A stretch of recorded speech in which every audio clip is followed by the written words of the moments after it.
Hello everyone, welcome to Yoga for Anxiety. My name is Teal Chimblo and I've been a yoga teacher for almost 27 years. I've also been a human being that has suffered a lot with anxiety. So the information I'm going to give you today comes from my experience as a teacher and also from my heart, because I know how difficult anxiety can be. It can be really crippling.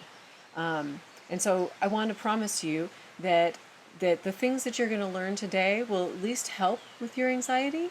They may eliminate it completely, but it's going to give you a lot of tools, and it's going to give you some directions to go, some other things to explore.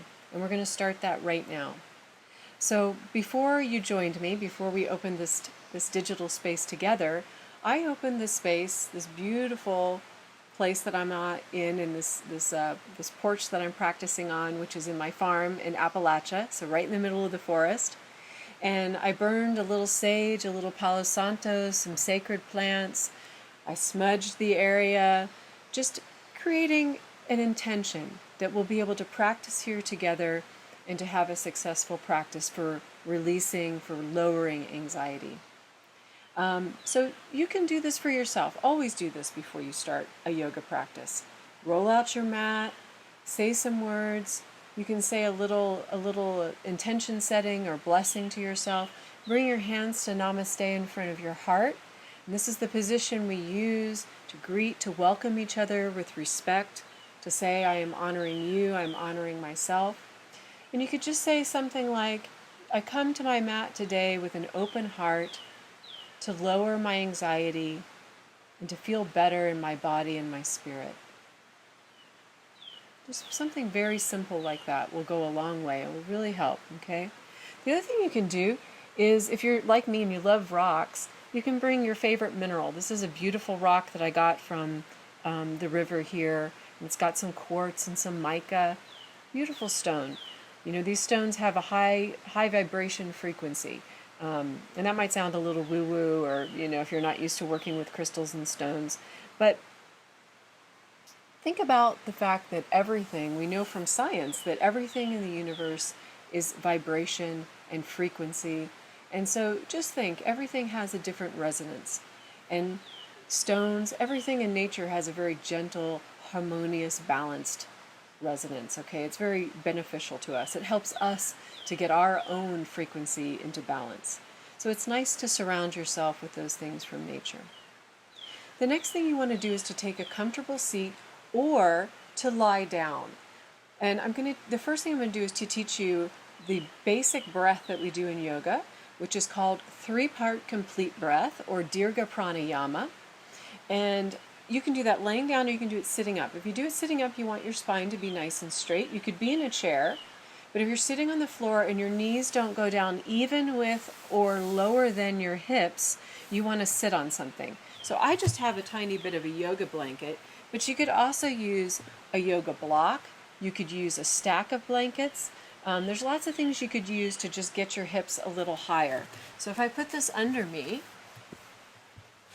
and then I sit on it, you can see how that drops my knees down, makes my pelvis roll forward, and gives me a nice straight spine. And that's what we want. Straight spine, open chest, so that we can breathe really nicely doing this Dirga Pranayama.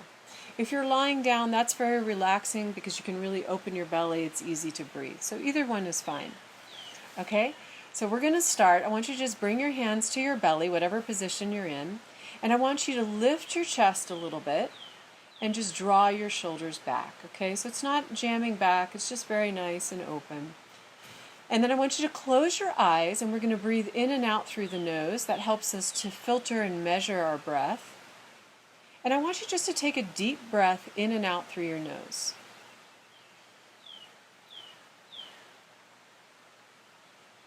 Okay. And take another breath and notice what's happening. What happens in your body when you take these breaths? Okay, I noticed on that first breath that my shoulders went up a little bit. Okay, that's normal because our shoulders are kind of tight, and we tend to breathe into the upper part of our chest. What we want to do is invite the breath down into the belly. Okay, without forcing it, we just want to open up, relax the belly. You don't have to suck your stomach in. Just let that breath go down, okay? So next breath, hands on the belly. And then we're going to inhale We're going to inhale and exhale. Inhale, let your belly expand. Exhale, let the breath come out. Okay, the next breath, what I want you to do is inhale, let the belly expand, then let your side ribs and the front and back of your ribs expand, okay, all the way around. And then let that belly breath come out first, the ribs come back in. Relax, okay? So another breath.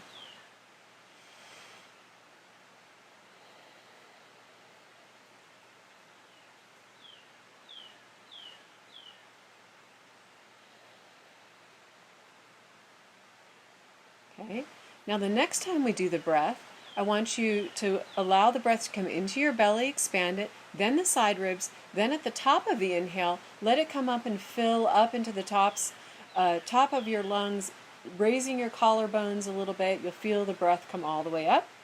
Then when you exhale, the belly is going to come in, the rib cage is going to come in, and then you're going to feel those collarbones come down as the breath empties out completely. Okay? So let's do that one together.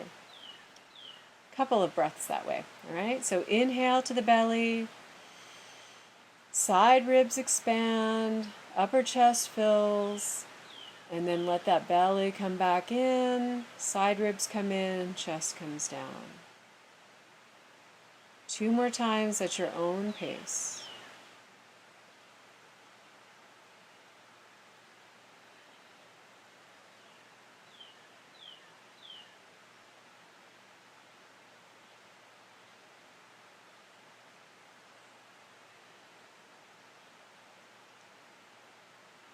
Really nice. So this is a very simple breath that you can do. Breathing in and out of your belly. You can do it at work, you can do it on a bus, you could do it in the car without your eyes closed if you're driving. You can do it laying on your bed at night, and you can come back to yourself through the breath. Think about the word respiration, okay? It's re-inspiration, re-inspiritus. Every time we take a breath, we're saying yes to life again. We're reaffirming our connection to life force. Okay, and that's really reassuring. When we're feeling anxious, we need to keep reassuring ourselves that life is flowing through our body, energy is flowing through our body, and everything is okay. All right? So Dirga Pranayama, 3-part complete breath, breathing in and out of the belly. This will serve you so well in your life. One of the things I see with my students, especially older students, is that the intercostal muscles, these muscles in between the ribs, get very, very tight. And I taught in nursing homes a lot. My oldest student, when she started with me, was 92 years old. So yoga is available for everyone at every age. We can do yoga in chairs. We can do all forms of yoga. But this breathing is really, really important because as we get older, these muscles start to get tight. And I've seen elderly people who have a hard time getting a deep breath in just because these muscles have gotten so tight. Okay, so not only will Dirga Pranayama lower your anxiety, it's going to really serve you in your life. It's going to help you to be healthy and happy and breathing deeply and feeling good, you know, well into your elder years, okay? So that's your first technique. Now that we've kind of centered and dropped in, I want to talk to you a little bit about the causes of anxiety. There's so many different ones, so we won't be able to cover all of them. But anxiety can be caused by things in our past. Many people have trauma that create a great deal of anxiety, okay? And trauma is something that when it's not dealt with and processed properly in our bodies and our brains, it keeps coming up. And even sometimes when we think it's sort of in the background, it's still operating in the foreground, I think, much more than we know. So trauma is a big trigger for anxiety and depression, and anxiety and depression tend to go hand in hand.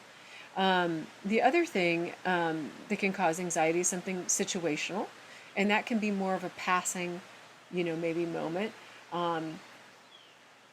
Something stressful, person that we interact with, the news, things like that, things that are going on in our world that are stressful to us create a lot of anxiety. Being overworked, overscheduled, overstressed, not having enough time to rest elevates all of the stress hormones in our body, and that starts making us feel more anxious. Okay? So we have to look at all of those factors that are going on that are kind of these outside and inside emotional factors. The other thing we need to look at is our hormonal balance, because hormones play a huge part in anxiety and depression. So, for women especially, we have so many fluctuating hormones over the course of our life. When women get to the beginning of their menses, they can have a lot of anxiety from the fluctuating hormones. They can definitely almost always have that when they hit menopause, okay, because of what's happening, the estrogen lowering, all the hormones going down. So if you're struggling, but throughout our life, and men too, those fluctuating hormones and brain chemicals can have a big effect. So if you're having a persistent problem and you try doing some of these yoga techniques, or even doing, yoga classes for a long time, you're trying to eat well, you're trying to, keep yourself not overscheduled, doing these things, and you're still having anxiety, go and see a doctor or a functional medicine practitioner or someone who can do blood testing and saliva testing and look at your hormones and see what's going on. Okay? And the blood testing is going to show you what's free floating in there. The saliva testing, my understanding is that it gets into the tissue and really looks at a deeper sort of octave of what your hormonal balance is. So if you have persistent problems with that, look at your hormones. The other thing is just the chemicals coming into our body all the time, particularly from the food and the water that we eat. Drink very pure filtered water. Be careful of the tap water. Municipal water has a lot of chlorine in it and can have some other things that can be problematic from the pipes in your house that can cause things like heavy metal poisoning. So look at that. If you're drinking from a well, you should have your well tested, not just for things like E. coli, but again, look for heavy metals, look for things going on in there that could be causing a problem. Food. We have to really, really all switch over to eating organic food. And luckily that's becoming much more available because consumers have put that pressure and put that pressure onto the marketplace, but also that support of organic farms. So we see much more organic growing going on. And this is a really good thing because the chemicals, the pesticides, all the things that are going into the soil and into our food and into our bodies are causing a lot of endocrine disruption. They're causing a lot of toxicity in our body that is beyond what our body can handle. And all of that adds up to many, many conditions, everything from anxiety to cancer. I know you may be saying organic food is very expensive, and it is, at least in the United States where I'm broadcasting from. But it's better. Most of us can probably afford to eat a little bit less. It's better to eat a little bit less and eat very, very well, to spend your money up front as much as you can, and I know this can be hard because we all have budgets, but spend as much money as you can up front on your food instead of paying the doctor and paying the pharmaceutical companies later to medicate for some sort of condition that's arisen, okay? Food is our greatest medicine. That's been known for all of human history. So eat really as clean as you possibly can. Eat lots and lots of vegetables, fruit, clean organic food. Try to keep your gluten and dairy if it bothers you, those sorts of things to a minimum. And the number one thing is sugar. We all love a sweet treat once in a while, but as much as possible, it's kind of funny, a hummingbird just went flying over. I don't know if you heard them, but maybe they were chiming in that sugar is awesome. But unlike hummingbirds, sugar is not that awesome for us. Sugar is really poisonous for us. Refined sugar is just a poison. Honey has wonderful nutrients. Maple syrup, good quality maple syrup can have some nutrients. So, those, at least if you're trying to sweeten something, you're getting some minerals and some good, some good things in there. But refined sugar does not have any of that. So, take the sugar out of your diet as much as you can, okay? And keep the carbohydrates to a dull roar. Don't eat so many of those. And I promise you that if you get the sugar and you get the chemicals, and don't take the sugar out by then drinking a bunch of diet drinks, because those diet drinks are probably even more poisonous than the sugar. If you're drinking Diet Coke, Diet Mountain Dew, all these things, this is just a chemical-laden, non-food substance that you're drinking, and that is really toxifying to the body. And if you take those things out of your diet for even 2 weeks, I can tell you, it will be a miraculous change in your physiology and how you feel. Okay, so that's a really good. Look at your food, look at the chemicals in your surroundings, look at if you have a lot of fragrance in your house, that's a major endocrine disruptor. So if you've got all of the sprays that make things smell good and the really strong candles that have fake fragrance scents in them and stuff, that can be playing a part. I know it sounds like, well, why would that affect us? But it really does. It affects our endocrine system. And once those hormones get thrown off, it's hard for our body to stay in balance. And our mind really follows the body. If the body is feeling at peace and relaxed, our mind feels better. Think about, what happens when you go on a holiday, a vacation, and all of a sudden you're like, whoa, I feel like a new person. Everything feels so much better. The body is feeling relaxed, the mind's feeling relaxed, the whole system. Okay? So that's a little bit about some of the causes. If you're suffering from anxiety, you probably, you do know what it feels like. But sometimes people don't recognize some of the symptoms. Insomnia, fearfulness, rapid breathing impulse, depression, panic, apathy, just feeling like, I just don't feel like doing anything. That can be a symptom of anxiety. It's a manifestation. Being somewhere and thinking that people hate you, thinking, having these really negative self-thoughts can be a part of anxiety and certainly a part of trauma. Not wanting to leave the house, limiting social engagement, not wanting to join in, making plans and then canceling them at the last minute, feeling overwhelmed by the idea of having plans with people. I used to think that sometimes that was just because I'm such an introvert, and some of it is introversion, but some of it is also anxiety, getting the best of us when that happens, okay?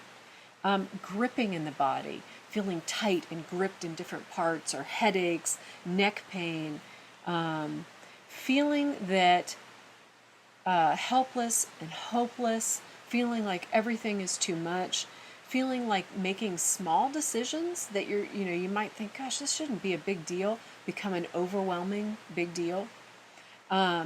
Feeling like you're stuck in that fight or flight syndrome. Just feeling all the time like your brain is thinking the house is on fire and there's no fire. Okay, that can be very much from anxiety. Even things like sensations in the skin, like kind of crawling sensations in the skin, can be caused by anxiety. So those are some things that if you're experiencing those, you might be putting it off to something else, and anxiety may really be the culprit. So it's good to dig a little bit deeper. So the next thing we're going to go into is some of our asanas, so some of the movements that we can do to decrease anxiety. And in yoga, we take a couple different approaches to this. We do things that open up the body and even burn off some of the excess energy that comes with anxiety. We do things that quiet the mind, and then we do things that help to actually wring out some of the internal organs and detoxify the body, and that can be very helpful. So the first thing that I want to show you, actually I want to show you one more breathing technique. So let's go to that breathing technique first. Okay, so the next breathing technique I'm going to show you is called Nadi Shodhana, or alternate nostril breathing. And how you're going to do it is really simple. You're just going to fold down these first two fingers of your right hand. You're going to close your right nostril. You're going to inhale through the left. Then you're going to close that left nostril and exhale through the right. You're going to inhale right, close the right nostril, and exhale left. And that's going to be one round of Nadi Shodhana, or alternate nostril breathing. And what this breath does is it balances the hemispheres of your brain. And this is a super important treatment for anxiety because, you know, when the brain is balanced, we're going to feel in balance. The body's going to feel good. We're going to feel calm. And what we're finding more and more with brain research is this bilateral stimulation or this cross-brain activity really helps to harmonize the brain. So doing Nadi Shodhana, this alternate nostril breathing, is a great technique for that. And once you get quick at it, you'll just kind of like go back and forth like this. I was just trying to show you, make sure you could see the nostrils, but you'll just be able to flip back and forth as you're breathing, and you'll be able to do it with your eyes closed. So let's just do that a couple times, just a couple breaths together, okay? And I'll cue you through it. Okay, close the right nostril, inhale left, close left, exhale right, inhale right, close right, exhale left. Okay, again, inhale. Exhale other side. Inhale.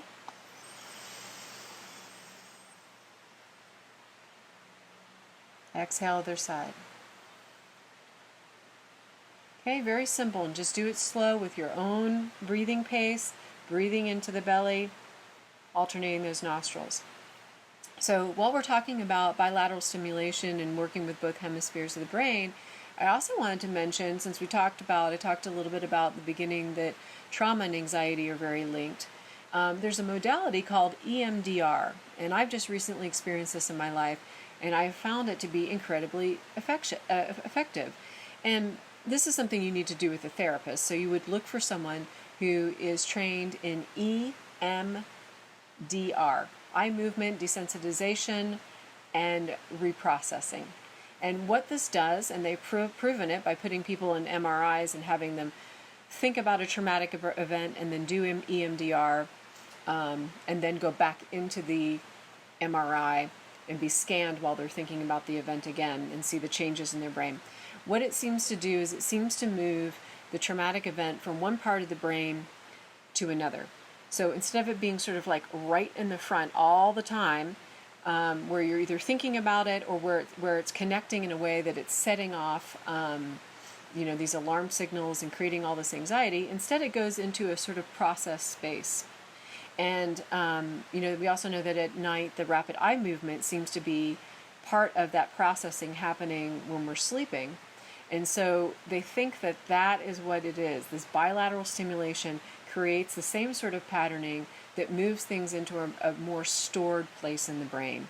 So it's not always in a place where, this event is not always in a place where you can be so easily triggered and it can be so brought up, or it's always overstimulating the nervous system. So it's really great. Look into that. That can be a great resource and tool for EMDR. I don't know if it works for everyone, but it's been very beneficial in my own life, and it might be in yours as well. Another thing I came across with this bilateral stimulation is that you can tap in resources. And I also want to say that all the stuff that I'm talking about, I'm going to put this in the post on my Patreon so that you'll be able to see some resources. I found some good books.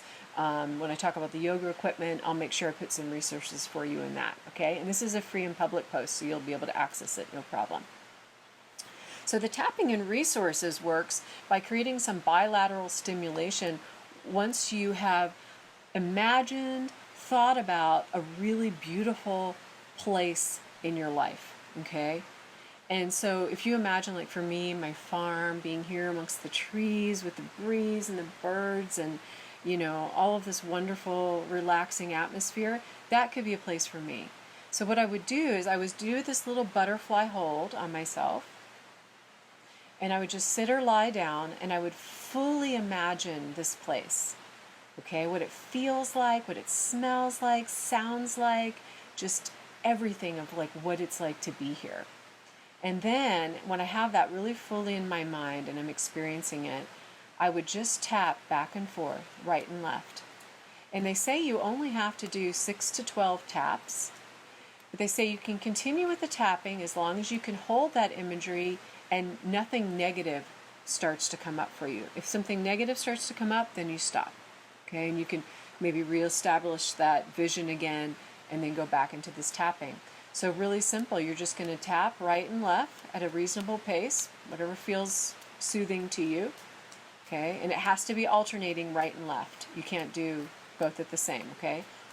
Alternating right and left. You can also do it by putting your hands here. So this is handy if you're like kind of in a public place maybe.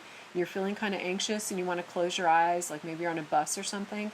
You close your eyes, think of that happy place, that safe place, and then just tap in right and left onto your knees. Okay? So that's another resource for you. That's another technique, and that's called resource tapping or tapping in a resource. All right? So I want to move us on to doing some movement. And with yoga, like I said, you know, we look at quieting the frontal brain, we look at like opening up and moving some of the energy, we look at twisting and doing things that will wring out toxicity. So I'm going to show you a little bit of all of that. The first thing I want to show you is a really quieting thing that you can do. And it's really simple. It's child's pose. And if you've ever done a yoga class, you've probably done it. And you can do it a couple different ways in terms of using a support or not using a support. So the first way is without a support. You put your big toes together, you separate your knees nice and wide. This way your belly can come down. And then you just reach out and come down between your legs and put your forehead to the floor. This is the key, because when you put your forehead to the floor, this is our thinking brain, right? It's just going, going, going. This kind of quiets that frontal brain. Okay, so you put your forehead to the floor, and then you just do those deep belly breaths that you practice, the Dirga Pranayama, the 3-part complete breath. And you just stay there in child's pose, and you just breathe and breathe. And the more you breathe, and the more that you allow yourself to relax every time you do an exhale, the exhale is the most relaxing part of the breath for us. So, you know, you inhale in child's pose, and then you exhale, and you just let your whole body really slump down some more, okay? Another way you can do this is you can get one of these fabulous yoga bolsters, and I'll put resources for this in on my post on my Patreon with the video. But you can also use just a big pillow. I mean, you don't have to have a yoga bolster, but it's a wonderful piece of equipment, you know, to invest in. You want to put it really up close to your body between your legs, and then you're just going to lay over it, and you're going to put your forehead down, okay? So like this. This is a nice way to go too, but this is the quieting of the frontal brain. So it's really good to put your forehead down. It also lengthens the back of your neck, and that can feel really good. If it's not comfortable for you to do that, you can lie like this, okay? And it's just like hugging a big teddy bear and relaxing, breathing. I mean, doesn't it look just soothing just to do this, right? You could go grab a pillow and do it right now, and you could put this video on pause. So bolsters are really awesome. They're really a worthy yoga tool to invest in. So that's your first thing that you can do. You can do a little bit of child's pose.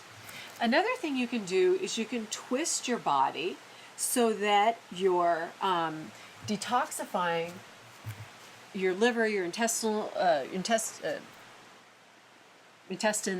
all your organs that are in your abdomen. So let me show you a really, really simple twist. I'll put my hair up for this so you can see me. You can do twists from so many different positions, and I'm also going to show you how to do it in a chair, okay?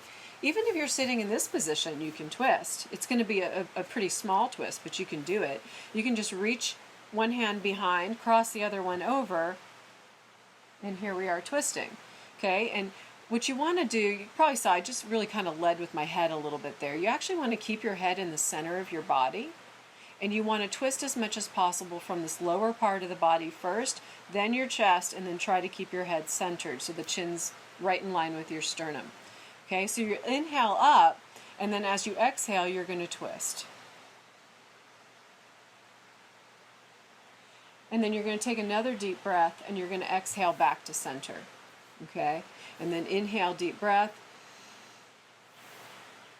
and then exhale as you twist. So that's one nice position just from kneeling. And if it doesn't work for you to kneel, you can always put blocks or something underneath your bottom so that you're lifted up a little bit. You can put blankets. You know, if it's hard for you to close that knee joint, you can do that sort of thing. That will help. Another way to twist, take one leg, bring the heel in towards your buttock, cross the other leg over, then take the arm on the side of the leg that's crossed over and place it behind you. Inhale the other arm up, and then as you exhale, wrap this arm around, or you can hook the elbow, get up nice and straight, and exhale and twist. And again, I'm twisting from the lower body first, and then I'm letting my chest come around and my head staying in the center. And then I'm just going to take some nice deep breaths here. Just breathing, allowing that twist to wring out those abdominal organs and also to stretch those intercostal muscles between my ribs. And then on another exhale, I'm going to come back to center. Okay?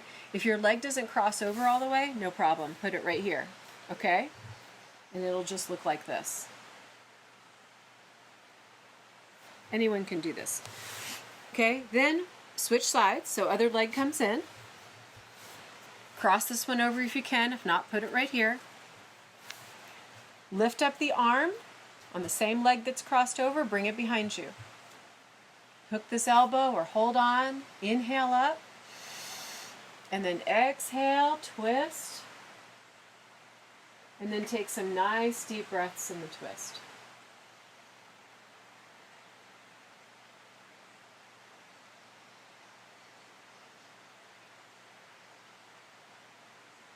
And then exhale back to center and untwist yourself. And you could end that by, after doing your nice twist to each side, you could take a deep breath and then you could just fold forward. Maybe put your head down, fold forward, calm your brain with a yoga block. There you go. Just chill out for a few breaths. That'd be lovely. Okay, so that's another nice thing you can do. Let me show you that twist on a chair. Some people can't get down on the floor, okay? No problem. Get a nice sturdy chair. Make sure it can't slide.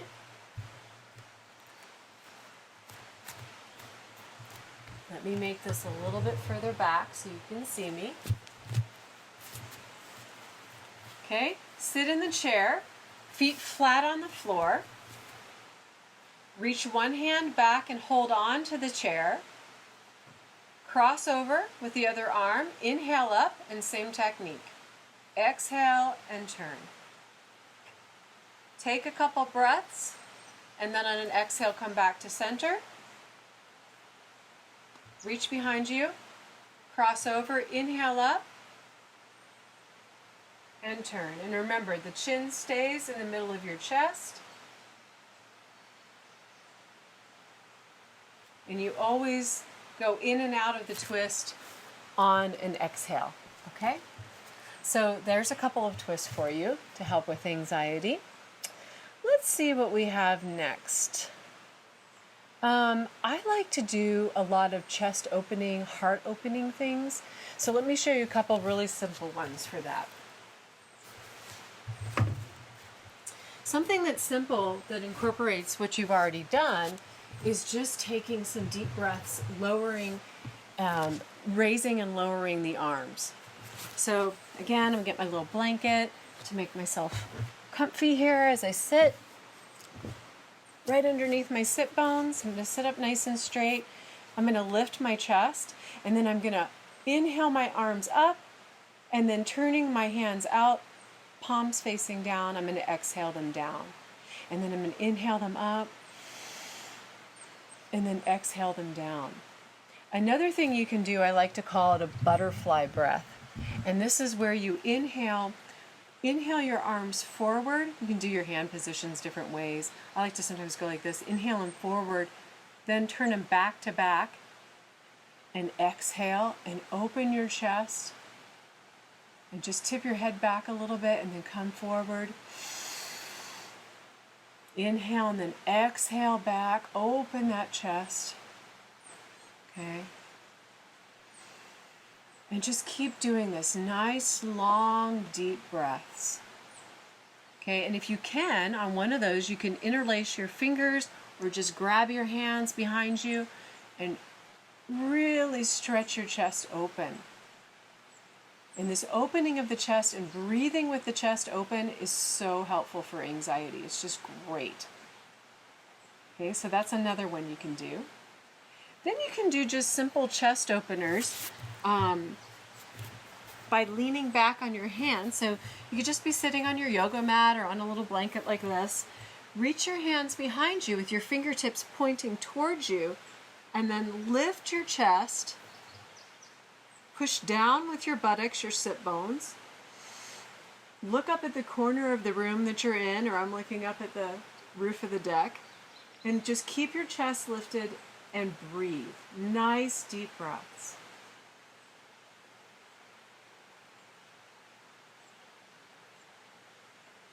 And just breathe for a while. Another nice way you can do this, if you're a little bit more advanced student, is to do more of a bridge. Okay, so you can do a bridge that is more like a crab, like we used to do when we were kids, and just lift up here and stretch the whole front of your body. You'll see that my feet, my ankles are underneath my knees, my hands are underneath my shoulders, and I'm just lifting up, breathing deeply. If you don't have any neck problems, you could let your head go back, but you can just keep it forward. And then you bring your buttocks down. You can also do a full upward plank, and that's same position here, and then pressing with your heels and lifting yourself up. Again, breathing. And these kinds of stretching of the front body can be really, really helpful and nice. Another thing you can do that is a nice linking of breath and movement, and this is vinyasa. When we link the breath with a yoga movement, we call it a vinyasa, flowing linking of breath with the asana. And I love to do, this is another bilateral stimulation. I love to have people get on their hands and knees underneath the hips, hands underneath the shoulders. Do a little bit of cat and cow. So that's inhaling the eyes and the tailbone up to the sky, exhaling and curving like a Halloween cat. We do this a few times.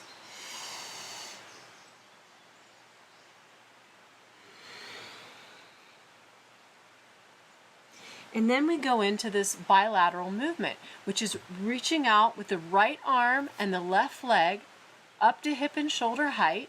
You'd be looking straight out. I'm just looking at you in the camera.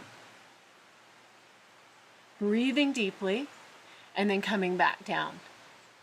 And then inhaling the left arm and the right leg up, reaching out.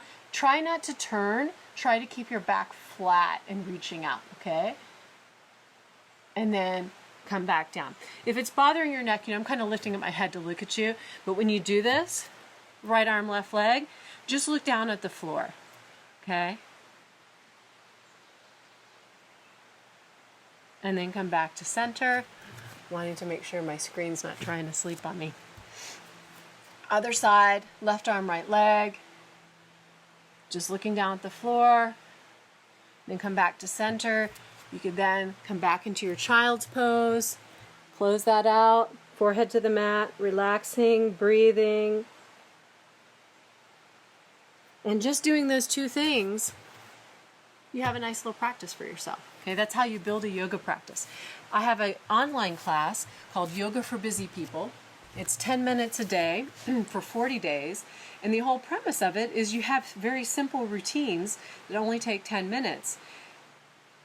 And that establishes you in a practice. If you do that 10 minutes a day for 40 days, then you're in it, right? You have the habit.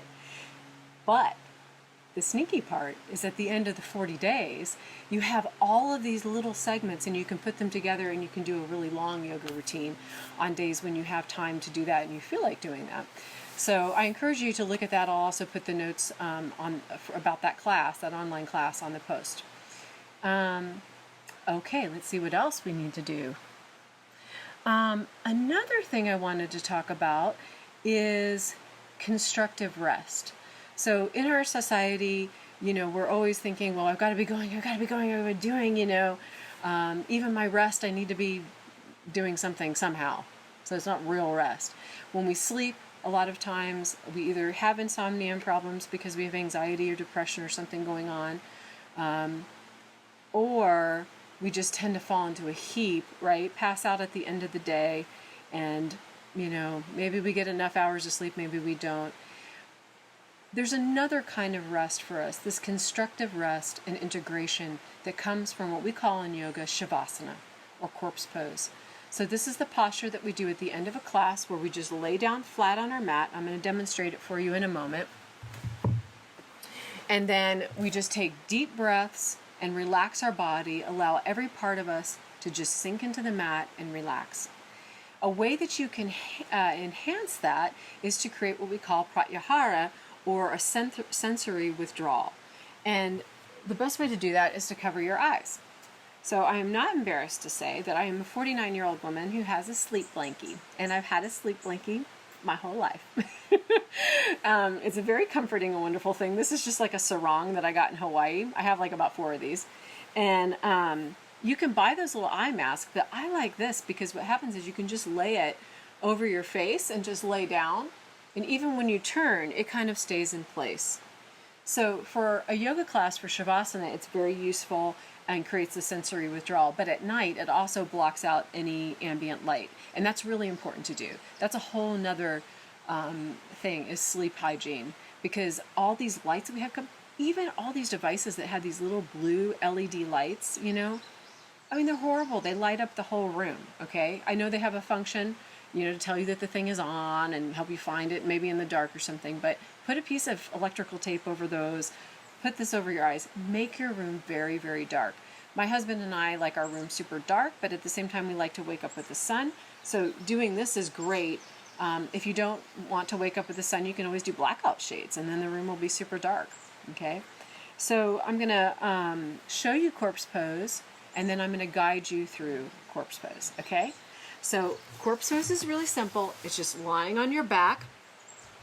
If you have back problems where lying on your back hurts, again, bolster or just a pillow can go under your knees, okay? So corpse pose with the bolster will look like this, and then you're going to put your nice blankie over your eyes and just let it rest to create that sensory withdrawal. If you don't need a bolster, then you're just going to lay out completely flat, and you want to let your arms and legs kind of flop out to the side. Be really relaxed. If you feel like you have an arch in your lower back when you lay down, then bend your knees, lift your hips, and just slightly tuck your tailbone under. Let your pelvis roll down. You can do the same thing. Lift up your shoulders. You want to be really comfortable, like you could lay here for like 5 hours, okay? You want to really feel like that. And then stretch your legs out. Let your feet flop out to the side, arms out to the side, open and receptive. We're opening up to the universe. We're opening our breath. We're opening up to relaxation and integration, okay? And then you're going to put your little eye covering on and just rest, okay? So I'm going to talk you through a little shavasana. I'd like you to take a little break with me now, and this will help to lower your anxiety if you're experiencing some.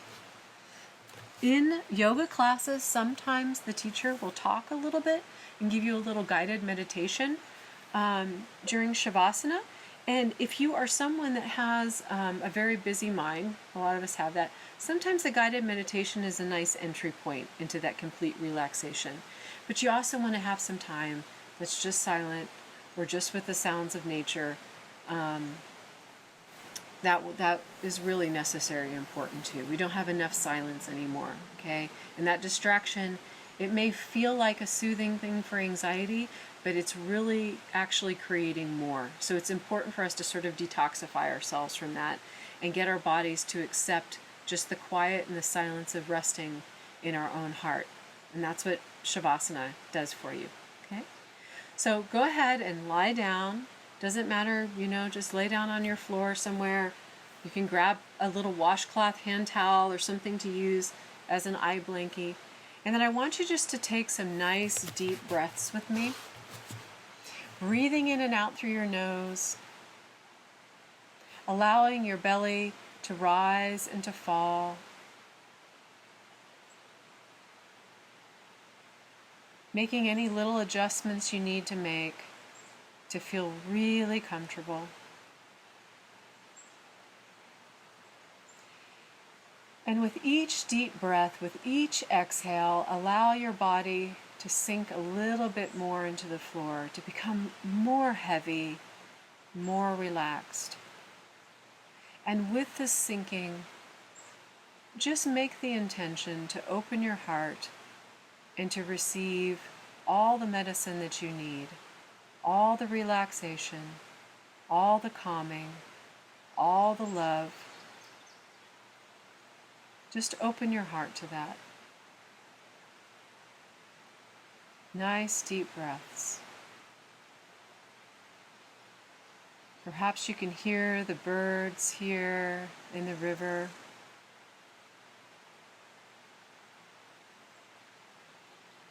Just allow the nourishing effects of your breath and of being in nature to relax you.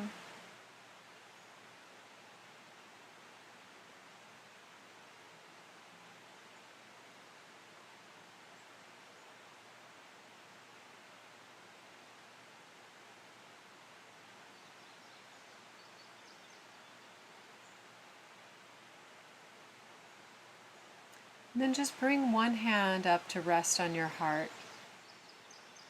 And I want you to say along with me, I am calm, I am safe, everything I need is within me.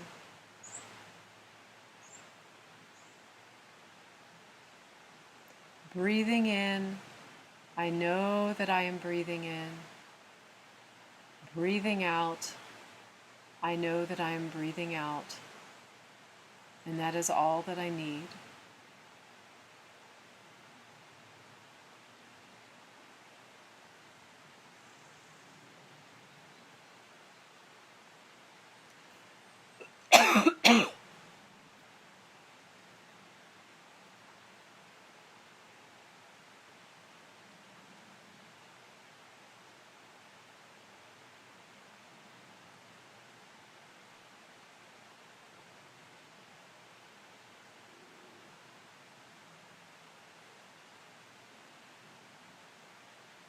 Just keep breathing deeply.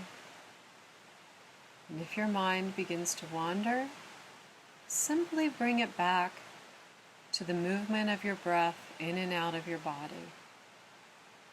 Each inhale coming in and filling your belly, moving your side ribs apart, gently filling the top of your chest, and then your belly moving down as the breath comes out. The side ribs come in, and the other upper chest relaxes.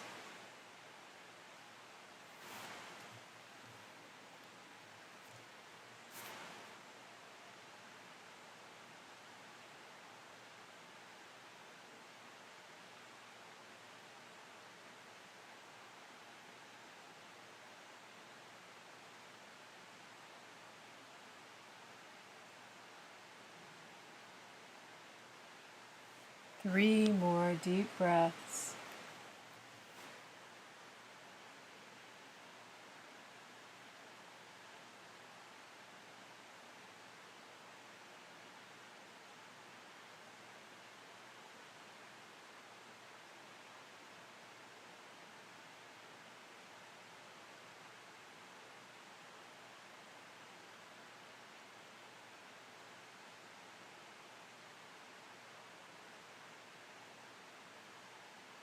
And you can stay in Shavasana for a few minutes.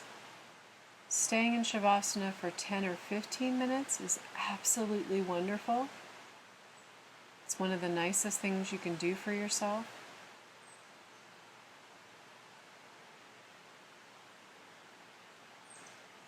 If you're taking yoga classes and they're very short classes without a shavasana, don't neglect that part of your practice. Do that in the evening before you go to bed, taking those nice deep breaths.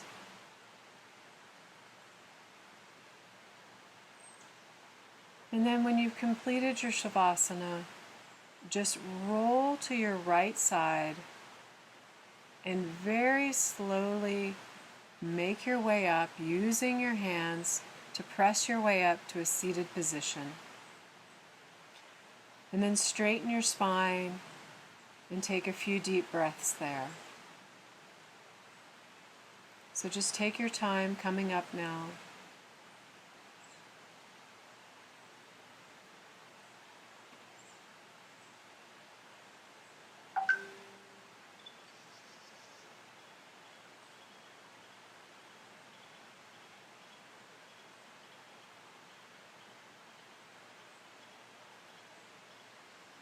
And you can slowly open your eyes. And even if you're in a practice by yourself, bring your hands together in front of your heart in Namaste. And just bow to yourself, bow to your inner guru, your inner teacher. And thank yourself for showing up to do this practice, to lower your anxiety, to benefit, and to take care of your own heart. Often we take care of so many other people in our lives, and we don't nourish and love ourselves, our own heart. So take some time every day to do that. Take a little time for self-care, whether that's a nice warm bath, whether that's a cup of herbal tea. You could try something like passion flower or valerian tea. Those are teas that I like and that help my anxiety. You could try those. And try all these things that we talked about today. So Dirga Pranayama, 3-part complete breath, Nadi Shodhana, alternate nostril breathing, starting with the left and ending on the left, inhaling left first, doing a round, exhaling left last. We talked about bringing our forehead down to the mat or to a bolster in a child's pose position to quiet our frontal brain and to allow this brain stem, this reptilian brain that sometimes gets stuck in the on position, to quiet down. You can do some nice twists to wring out your internal organs and decrease your toxicity. We can do some heart opening, chest expanding, beautiful breathing practices, opening up our heart and our lungs. You can do a beautiful shavasana. That's another thing that you can do. You can do that in chairs, the twists in the chairs. You can do it on the floor. So these are all the things we've talked about. And you can also do the little bit of tapping, the alternate tapping, once you have in your mind a beautiful vision of a restful and wonderful place for yourself. So I hope that this has helped you to identify some of the symptoms of anxiety, some of the causes of anxiety and what to do about those causes, and has given you some really good tools, some breathing and some yoga postures that will help you with that. Again, look into my class, Yoga for Busy People. I'm not trying to foist this on you and advertise it to you unrelentingly. It's just a wonderful class. It's a really helpful and simple way to start with yoga. It's non-threatening. It's beginner friendly. I've also had yoga teachers for many years come in and use that to reestablish their practice. It's a good class, a really nice class. So I'll put that in the notes along with these other resources. And look for more yoga videos from me and videos on wellness and art. I'm going to be doing a yoga video soon that will be a full class. This was more of an instructional, kind of giving you some tools, but this one will be a full class that you could do along with me from start to finish. So look for that for Yoga for Anxiety and for some other things.